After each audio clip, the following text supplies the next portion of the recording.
એમ કહેવાય ને કે રાજકોટની માલિકો ઘટા ટોપ કાળા ડિબાંગ વાદળો બંધાણા છે, પણ એ બંધાણા જ છે. બોલો, કાંઈ આવતું નથી. રાજકોટની અંદર એક થોડું પડતું નથી. આવું વાતાવરણ હોય 5 વાગ્યા જો 7 વાગ્યા હોય એવું કરી નાખ્યું છે. અને મને લાગે છે રાજકોટની અંદર શાસ્ત્રી મેદાનમાં સર્કસવાળા ને જાદુગરવાળા આવતા એ કંઈક એની વસ્તુ ભૂલીને વહી ગયા હોવા જોઈએ. બધા એમ કહેતા કે વરસાદને બાંધી લે છે. હવે આમાં આવતો નથી ને બાંધતા કેમ હોય છે એ સમજાતું નથી. વાદળું કેમ પકડવું?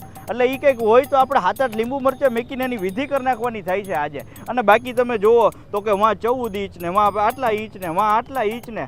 રાજકોટમાં ખાલી ખચાખચ ખીચો ખીચ, બીજું આમાં કંઈ છે નહીં. કીચકણ જ એટલી થઈ ગઈ વગર વરસાદે. આ કુંડિયું છલકાઈ ગઈ ને એમાં તંત્રને અડધો લાભ થઈ ગયો કે એ વરસાદનું પાણી છે, જવા દો, ત્યાં કાંઈ વાંધો નથી. આવી બધી ઘટનાઓ છે. અને કવિ અને લેખકોની કલમ છે ને અંદરથી ધૂણી ઉઠી છે કે ભાઈ અમને લખો, આ ઋતુ આવી છે. હવે આ ફેસબુકને એવું તમારે ભરી નથી મૂકવાનું, ઇન્સ્ટાગ્રામને એવું, એનું આ વખતે હાલતું નથી. એટલે આ વરસાદ આ વખતે